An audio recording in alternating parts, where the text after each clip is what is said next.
Have you ever looked back at a relationship and thought, why did I ignore all the red flags? Or worse, why does this keep happening to me? Because here's the uncomfortable truth. You're not unlucky in love. You're not broken. And you're definitely not too much. You're just running an old emotional program, one you didn't consciously choose. And once you see it, everything starts to make sense. But wait till you hear this. Most of the people we fall hardest for aren't chosen by logic.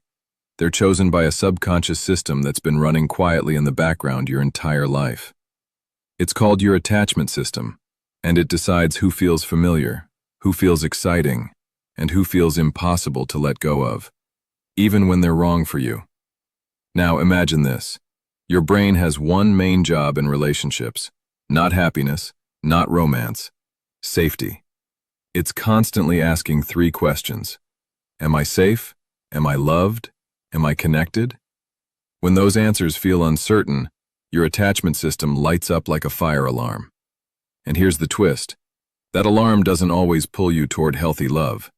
Sometimes it pulls you toward what feels familiar, even if familiar means chaos. This is where the book Attached drops a truth bomb most people never hear. We don't fall in love with people who are good for us. We fall in love with people who activate our attachment style. Let that sink in. Because there are three main attachment styles running the show, and understanding which one you lean toward is like getting the cheat code to your dating life. Let's start with the one everyone wants, but fewer people actually have. Secure attachment. Secure people feel calm in relationships. They don't panic when someone needs space. They don't disappear when things get emotional. They say what they feel. They ask for what they need. And they don't confuse drama with passion. Sounds boring, right? Yeah, that's the problem. To someone who grew up with emotional unpredictability, secure love can feel flat. No roller coaster, no anxiety, no guessing games, just consistency. And here's the pattern nobody warns you about. If you're not secure, you might mistake emotional safety for lack of chemistry. Ever heard yourself say, "They're nice, but I just don't feel it"? Yeah, that might not be intuition. That might be your nervous system craving familiar chaos. But here's where it gets real. Let's talk about anxious attachment. These are the deep feelers, the overthinkers, the people who notice every tone change, every delayed text, every shift in energy. Anxiously attached people love hard. They bond fast. They care deeply. And they often blame themselves for wanting closeness. But here's the truth the book makes clear. Anxious people aren't needy. They're wired for connection. The problem isn't their emotions. It's who they attach those emotions to. Because anxious attachment is magnetically drawn to avoidant attachment. And if you've lived this, you already know how this story goes. Avoidant partners feel mysterious, independent, emotionally controlled. At first, they feel exciting, confident, almost untouchable. And that distance? It doesn't push anxious people away. It pulls them in. Because distance feels like a challenge. And suddenly, love turns into a mission. Once they open up, everything will be perfect. If I love them enough, they'll stay. If I just don't ask for too much. But here's the brutal cycle. The anxious partner wants closeness. The avoidant partner wants space. So the anxious one reaches, the avoidant one withdraws, and the more one chases, the more the other disappears. High chemistry, high pain, low stability. Sound familiar? Here's the part most people miss. That intensity you call love, it's not love. It's your attachment system in survival mode. And the wild thing is, your brain mistakes emotional uncertainty for passion. So when someone is inconsistent, your mind doesn't say, "This isn't safe." It says, "Pay attention. This matters." But here's where the story shifts. Because once you understand this pattern, you stop asking, "Why don't they choose me?" and start asking, "Why am I choosing this?" And that question changes everything. Because the goal of love isn't to feel activated, it's to feel secure. But before we talk about how to break the pattern, you need to understand one more thing. Why modern dating advice is making this worse. And why playing hard to get is quietly sabotaging your relationships. Here's where things get uncomfortable. Because a lot of the dating advice floating around right now, it's not just wrong. It's actively training people to trigger each other's attachment wounds. And Attached calls this out directly. You've heard the rules.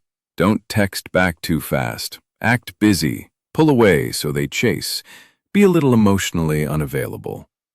Sounds strategic. Feels powerful. But psychologically, it's gasoline on a fire. Because here's the truth. Playing hard to get doesn't create attraction. It creates insecurity. And insecurity doesn't lead to healthy love. It leads to obsession, confusion, and anxiety. For anxiously attached people, these games feel like emotional torture. Every delayed reply feels like rejection. Every mixed signal feels like danger. And for avoidantly attached people, these games reward their worst habits. Distance makes them comfortable. Emotional ambiguity feels safe, so they stick around without ever fully showing up. And suddenly, both people think they're dating, but no one feels secure. That's not romance. That's two nervous systems colliding. Now here's a line from the book that flips everything upside down. Healthy relationships are built on clarity, not strategy. Read that again. Clarity doesn't kill attraction. Clarity filters out the wrong people faster. Secure people aren't scared of clarity. They don't interpret honesty as desperation. They don't run from emotional availability. So if someone disappears the moment you express a need, that's not because you asked for too much. It's because you asked the wrong person. But here's where the hero's journey really begins. Because awareness alone doesn't change patterns. Choice does. And Attached gives a surprisingly simple rule for choosing better partners. Instead of asking, "Do I like them?" ask this: "How do I feel around them?" Do you feel calm or constantly alert? Do you feel steady or like you're walking on eggshells? Do you feel emotionally regulated or emotionally hijacked? Here's the key insight. The right relationship doesn't feel addictive. It feels safe. And for people used to emotional chaos, safe can feel unfamiliar, even boring. But boring isn't the enemy. Dysregulation is. Now let's talk about red flags, not the dramatic ones, the subtle ones. Hot and cold behavior, avoiding defining the relationship, disappearing during conflict, making you feel like your needs are too much. Those aren't quirks. They're attachment triggers. And green flags? Consistency, follow-through, comfort with emotions, willingness to repair after conflict. And here's the part most people don't expect. You don't become secure by forcing yourself to act secure. You become secure by being around secure people. Security is contagious. When someone shows up consistently, your nervous system calms down. When they communicate clearly, your mind stops spinning stories. When they choose you openly, you stop questioning your worth. That's not settling. That's healing. But what if you're thinking, okay, but what if I'm the avoidant one? Good question. Avoidant attachment isn't about being heartless. It's about self-protection. Avoidant people learned early on that closeness equals loss of control, so they learned to suppress needs, minimize emotions, and prioritize independence. But suppression isn't strength, it's survival. And over time, it creates loneliness, because intimacy doesn't disappear, it just goes unmet. The book makes this clear. Avoidant people don't lack feelings. They've learned to disconnect from them. And healing doesn't mean losing independence. It means expanding your capacity for connection. Which brings us to the most empowering idea in the entire book.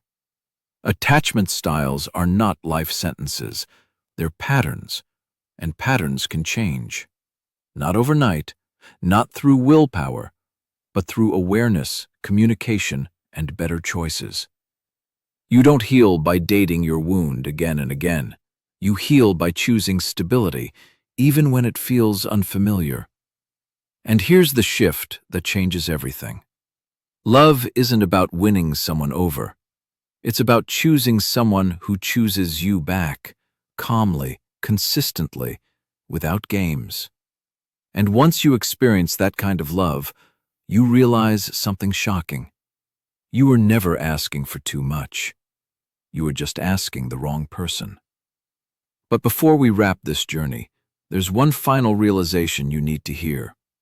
Why understanding attachment doesn't just change who you date, it changes how you see yourself. Here's the truth most people never hear.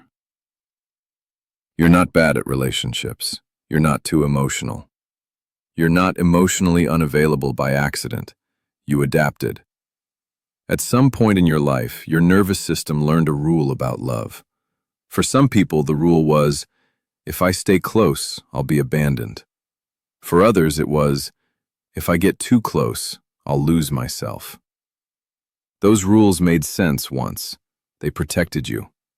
But here's the turning point of the hero's journey. What protected you back then may be what's holding you back now. And that's not a flaw. That's growth knocking on the door. The power of attached isn't labeling yourself. It's giving you language.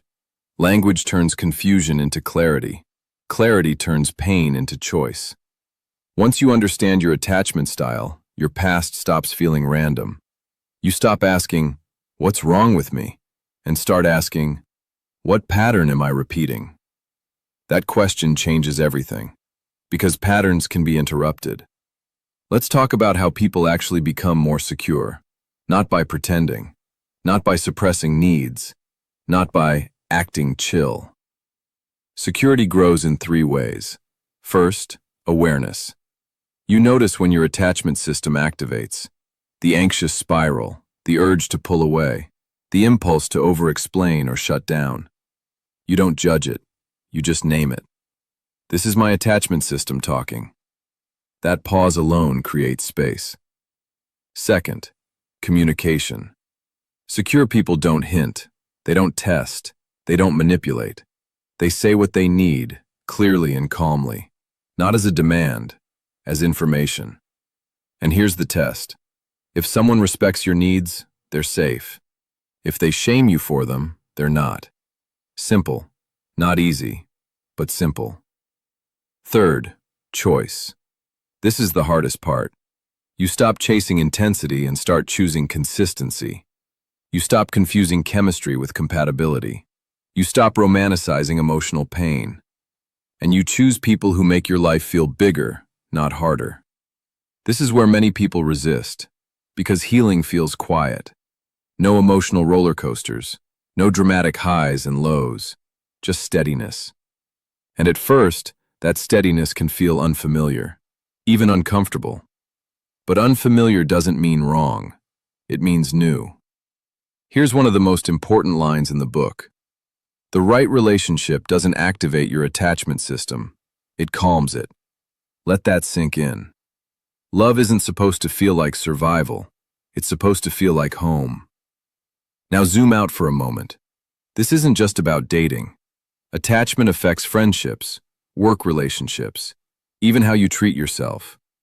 If you're anxious, you may overextend, overgive, overperform. If you're avoidant, you may isolate, detach, and self-protect. But when you move toward security, everything shifts. You trust yourself more. You stop chasing people who can't meet you. You stop abandoning yourself to keep someone else. And slowly, quietly, your standards rise. Not because you're asking for perfection, but because you're no longer willing to negotiate your emotional safety. That's maturity. That's healing. And that's what this book ultimately gives you. Not rules, not tactics, but permission. Permission to stop blaming yourself. Permission to stop chasing unavailable love. Permission to choose peace over chaos. So if you take one thing from this journey, let it be this. Love isn't about fixing yourself. It's about understanding yourself well enough to choose what's healthy. When attachment styles align, Relationships stop feeling like a test and start feeling like support, like relief, like you can finally exhale. And that's the real goal. Not fireworks, not drama, not intensity, but safety, connection, and consistency. If this hit home, don't just scroll. Hit subscribe and keep choosing clarity over confusion. Because the right love doesn't make you feel lost. It helps you feel found.